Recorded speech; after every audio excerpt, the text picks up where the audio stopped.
Tema kita pada kesempatan kali ini adalah kasih harus setia. Terdapat di dalam Mazmur 25 ayat 10. Saya akan bacakan buat kita semuanya. Beginilah bunyi firman Tuhan. Segala jalan Tuhan adalah kasih setia dan kebenaran bagi orang yang berpegang kepada perjanjiannya dan peringatannya. Jika kita mempelajari dari awal pasal 25 ayat 1, di sana tertulis, "Kepadamu ya Tuhan, kuangkat jiwaku." Saudara-saudara yang terkasih, di dalam Kristus Yesus, kuangkat jiwaku. Itu berarti bahwa kita adalah orang yang percaya. Di dalam doa pun kita harus memiliki iman, kepercayaan kepada Tuhan. Tuhan Yesus menasihatkan kepada muridnya, janganlah engkau berdoa seperti orang yang tidak kenal Tuhan. Doanya bertele-tele. Doa yang bertele-tele itu yang bagaimana ya? Doa yang bertele-tele itu tidak hanya sekedar mengulang dan mengulang seakan mengingatkan Tuhan, jangan lupa Tuhan ya, jangan lupa ya, kan gitu. Doa yang bertele-tele ini, si pendoa pun merasa tidak percaya, seakan-akan doanya ini dijawab atau enggak ya. Ya, begitu Bapak Ibu. Saudaraku yang terkasih, kita akan belajar dalam Mazmur 25 pada kesempatan kali ini. Biarlah kita yang mendengar berbahagia, mengalami pertobatan dan diberkati Tuhan.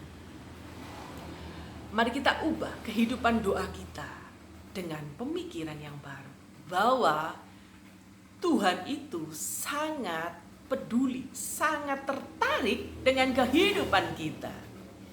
Doa kita akan menjadi lebih ringan jika kita punya pemikiran Tuhan itu sangat peduli dengan kehidupan kita. Berbeda jika kita punya pemikiran Tuhan itu tidak peduli dengan kita. Seakan-akan Tuhan jauh, sehingga doa kita itu terasa berat. Doa berkemenangan, doa yang penuh dengan kelegaan, di mana kita mulai pemikiran bahwa Tuhan itu sangat tertarik dengan hidup kita. Kita mau ngomong dengan iman ya, Tuhan sangat tertarik dengan kehidupanku. Tuhan sangat tertarik dengan kehidupan Bapak, Ibu, Saudara yang mendengar siaran saya kali ini. Ingat Bapak, Ibu, Saudaraku yang terkasih, doa itu harus membebaskan, penuh dengan iman. Ya, Bapak Ibu ya. Kita ingat tentang perumpamaan tentang anak bungsu yang hilang. Sebelum anak bungsu itu kembali, bapaknya telah lama menunggu. Sebelum kita berdoa kepada Tuhan, Tuhan telah lama menunggumu untuk berdoa. Mungkin sekian lamanya engkau lama meninggalkan jam-jam doamu. Hanya sekedar rutinitas yang membosankan, yang melelahkan badan, sehingga melupakan Tuhan Allah dalam hidupmu. Pada kesempatan kali ini kita akan belajar, Tuhan itu telah lama menunggu kita. Telah sabar menunggu si bungsu sebelum dia kembali kepada bapaknya. Bapak telah lama menunggu kita. Jadi kehidupan doa kita itu akan lebih berkemenangan kalau kita punya pemikiran Tuhan lebih tertarik dengan kehidupan kita. Tetapi pertanyaannya, apakah kita ini tertarik kepada Tuhan? Kalau Tuhan sangat tertarik terhadap kehidupan kita, apakah kita juga tertarik terhadap kehidupan Tuhan? Ya, apakah kita tertarik tentang kebenaran Tuhan? Apakah kita tertarik tentang jalan-jalannya Tuhan? Manusia cenderung tertarik dengan segala keinginan hatinya yang didoakan setiap hari dipanjatkan kepada Tuhan. Tapi dia tidak tertarik dengan hukum-hukum Tuhan. Beritahukan aku jalan-jalanmu Tuhan.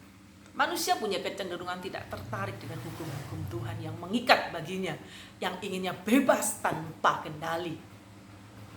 Bapak, Ibu, Saudara, dan rekan-rekan kerja, rekan-rekan muda dimanapun kalian berada, ingatlah bahwa Tuhan lebih tertarik atas hidup Anda daripada kehidupan kita pribadi sendiri. Kalau kita membaca dalam Mazmur 25, di sana ketertarikan kita itu seharusnya kepada pengajaran Allah, terhadap jalan-jalannya Allah, terhadap kebenaran Allah, terhadap firman-Nya Allah. Sudahkah kita tertarik dengan jalan-jalannya Allah? Kalau belum, mari kita kembali kepada jalan yang benar. Ayat 3, saya akan bacakan buat kita semua. Ya, semua orang yang menantikan engkau tak akan mendapatkan malu. Yang mendapatkan malu ialah mereka yang berbuat khianat. Tidak ada alasannya. Menurut para ahli di Perjanjian Lama, tipikal bahasa dari Mazmur 25 ini bahasa dari zaman pembuangan. Zaman di mana bangsa Israel dibuang. Bangsa Israel kita tahu adalah bangsa pilihan. Allahnya adalah Yahweh. Di mana setiap peperangan tidak mungkin mereka terkalahkan jika mereka benar-benar mengikuti jalan-jalan Tuhan, mengikuti perintah Tuhan, ketetapan-ketetapan Allah di dalamnya, mengindahkan Taurat Tuhan. Bangsa Israel akhirnya introspeksi diri, mengapa bisa kalah dalam peperangan? Dia merasa dipermalukan saat itu, punya Allah Yahweh yang besar, tetapi dia bisa terkalahkan. Apa Yahweh kurang dahsyat? Apa Yahweh kurang sakti? Oh tidak. Pemirsa yang ada di rumah dimanapun berada, kita ingat Allah kita Allah yang dahsyat, Allah yang tak terkalahkan. Tetapi kadang-kala manusia lebih tertarik dengan kehidupannya. Manusia egois, tidak pernah peduli dengan ketetapan Allah dalam hidup kita. Sehingga waktu kita berjalan di jalan yang salah, Tuhan sudah tegur, tapi kita mengeraskan hati seperti bangsa Israel. Kita ingat ayat ini akan saya bacakan kembali. Ya, semua orang yang menantikan engkau takkan mendapatkan malu. Maksudnya ayat ini mengingatkan kita bahwa dulu bangsa Israel, nenek moyang kita, itu mendapatkan malu karena dia tidak mengindahkan Tuhan dalam kehidupannya. Nah, hari-hari ini Tuhan mengingatkan kepada kita, sudahkah kita mengindahkan ketetapan Allah? Sudahkah kita tertarik dengan jalan-jalannya Allah? Setiap apa yang kita lalui, kita minta petunjuk daripada Tuhan. Kalau kita belum, masih hidup menurut kedagingan kita, maka kita hari ini kembali ke jalannya Tuhan. Ingat, kita tidak akan pernah dipermalukan saat kita berjalan pada jalan-jalannya Tuhan. Ingat, di dalam hati kita selalu ada satu kerinduan, tunjukkan jalan-jalan. Daud berdoa seperti itu, dia merasa bahwa kehidupannya itu jauh dari pada jalan-jalannya Tuhan.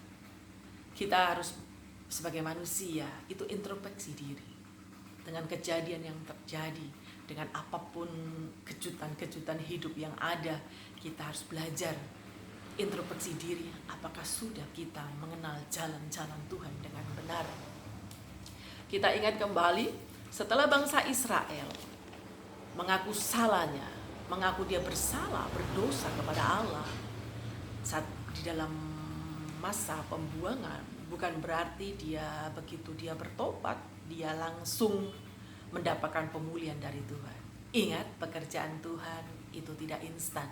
Segala sesuatu ada proses daripada Tuhan. Jika kita mulai mengalami masa-masa pembuangan, jangan berputus asa, terus cari Tuhan.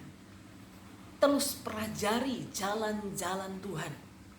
Semua orang yang menantikan Tuhan tidak akan pernah mendapat malu. Berarti kita harus sabar menunggu masa-masa pemulihan itu terjadi. Ingat bahwa keindahan dari Tuhan yang ada di Alkitab kita itu adalah saat dia sabar menunggu umatnya untuk kembali kepadanya. Tuhan waktu ada di dunia ini, dia sabar mengajar murid-murid Tuhan. Kadangkala diajar Tuhan, murid-muridnya tetap tidak mengerti, tapi Tuhan tetap sabar. Kalau dia Tuhan yang sangat ajaib, sangat besar, dia pencipta segala alam, dia powerful, dia punya kekuatan yang luar biasa. Dia sabar menunggu Bapak, Ibu, Saudara, dan saya.